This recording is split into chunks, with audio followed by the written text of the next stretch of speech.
Hey everybody, welcome back. We're going to do a little mashup fly here. This is sort of a combination between King's Splitsville Caddis and Devin Olson's front end loader, which he recently revised to include foam and a synthetic wing. I've been a fan of the front end loader. It's for some reason, something about the hackle stacker and all the stuff going on very close to the head of the fly has been really challenging for me. So I didn't love that, and I preferred the Splitsville Caddis style and also the Delta wing. And I always thought about adding a foam back to the Splitsville Caddis, and so I started to do that for my tying of that version. Then I saw Devin's revision of the front end loader with foam and using a synthetic wing, and I thought, wow, that's even easier and helps to not crowd the eye. This style of fly is a great fly. I mean, for me, on a small stream where you got a good chance that is a small freestone stream that doesn't have a lot of insect life, where you're going to get some fish coming up to hit the dry, but also it's a low maintenance dry that can suspend a fair amount of weight below it, and that's great for doing a dry dropper in the duo. So I just created a little bit of a trailing shuck there from some Antron. I'm using super fine in green caddis as my dubbing, and this is 1 millimeter foam. I made a little triangle to create kind of a hang off, a tail in the back, and I tied it in over the dubbing.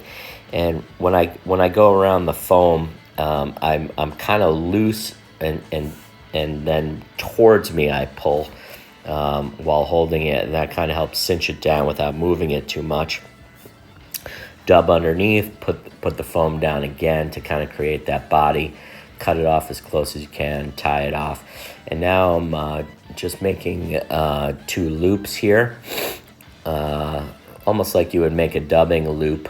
And I have waxed the thread so it's a little bit stiffer. And this is a barred ginger saddle feather, and I'm tying it in on the far side.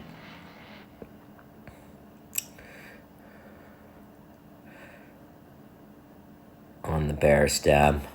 I'm gonna dub over this the foam tie down zone there, just to get a little coverage while I can see what's going on. Just real thin, using the superfine, which dubs really thinly, doesn't add a ton of bulk. And so now I hold up those dubbing loops, and this is basically the hackle stacker, and I go counterclockwise. And I do the shiny side up.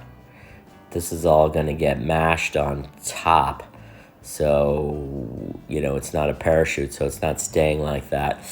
And then you kind of want to measure the height, and you saw me dip forward there to make sure it reaches near the eye of the fly. And then I'm coming back down with the wraps to the bottom, and then move it off to the side. Try and brush all those fibers so you don't trap them, and then trap that hackle down. At that time point, you can then remove the hackle, cut it off. I'm getting some more cinches in there just to be sure. Once you actually wrap it forward, the tie down is not as critical because it's all going to get mashed together. Just moving the thread back there to that time point, and I'm going to put on this wing material. There's a lot of these materials. I forget which one Devin used in his. This is Hairline Sparkle yarn, I believe. But Fulling Mill has dry fly yarn. There's a bunch of these winging winging yarns, winging synthetic materials. So I tie it in on one side, wrap it around, tie it in on the other side. The goal here is you're going to make a delta-shaped wing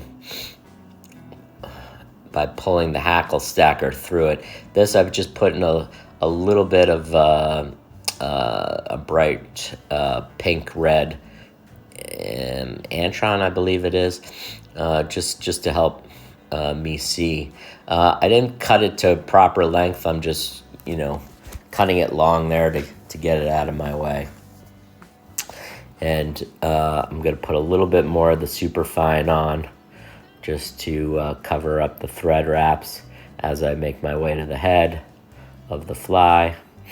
And now I'm going to grab that hackle stacker, make sure all that wing material is on either side and past it, and then kind of stroke all those fibers up and out of the way, pinch and loop, and then pull that tight and tie it down, and you get the hackle stacker in the front.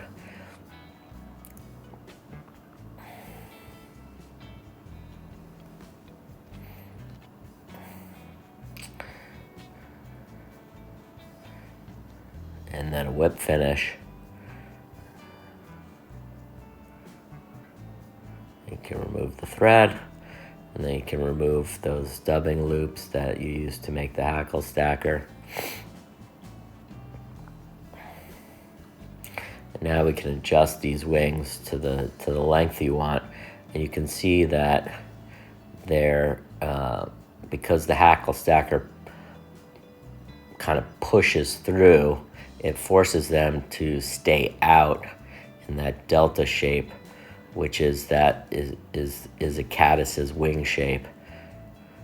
It's going to mimic that. The cider portion of the wing there, that color stuff, is very subtle, and it's just really there for me or the angler to see.